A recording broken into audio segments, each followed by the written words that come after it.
Hello, everyone. Welcome to the start of Halloween week 2025. Tonight, I want to talk about something that got brought up in a conversation with a friend of mine recently, um, the digital divide and how social media has dismantled community and polarized society. The dawn of social media age, initially heralded as a triumph of global community, has instead become a crucible for societal fragmentation. Over the span of 2 decades, these platforms have not merely reflected existing political divides, they have actively engineered a toxic environment that prioritizes ideological extremism and undermines credible journalism. Also erodes the fundamental capacity for respectful discourse.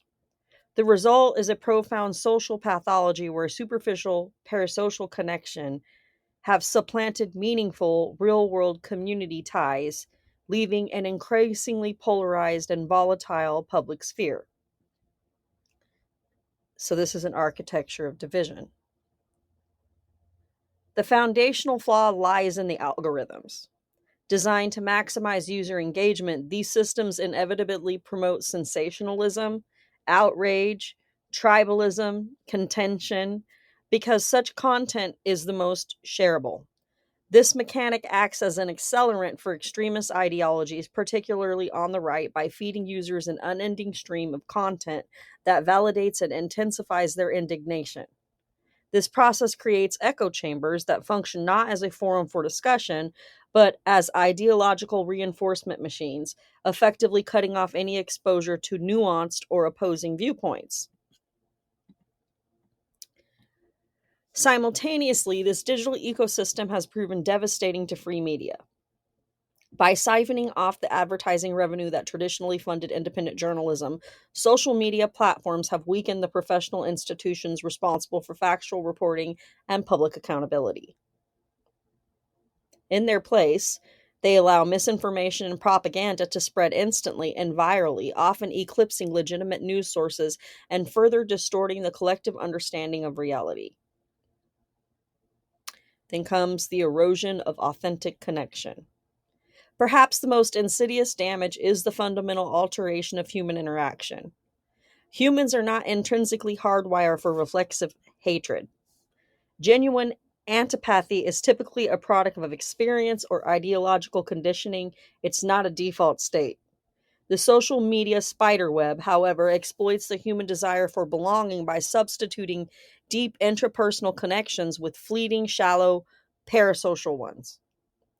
This shift has a significant political cost. As individuals become more invested in the curated, often performative lives of distant digital figures, be they influencers or national politicians, they become less invested in the complex, frustrating, but vital work of their local communities.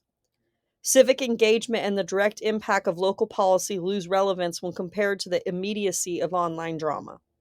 The platform thus drives a wedge between people by making them hyper aware of abstract ideological enemies while simultaneously isolating them from the real neighbors with whom they might share a community.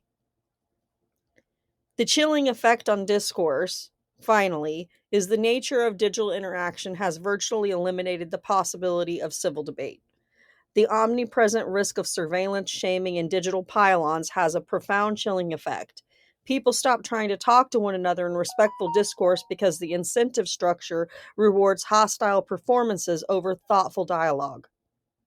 The goal is no longer to seek understanding or common ground, but to achieve maximum performance and public condemnation of whatever is deemed the other. It only took 2 decades of operating under these rules to fully unleash this destructive potential. The cumulative effect of amplified extremism, the collapse of shared facts, and the substitution of community with a hyperpolarized, surveyed digital tribe has fundamentally compromised the social and political fabric of democratic societies, leaving behind a legacy of division that is going to take generations to mend. And that is the 5 minute thought that I have for you tonight, my friends. Stay safe and look out for one another.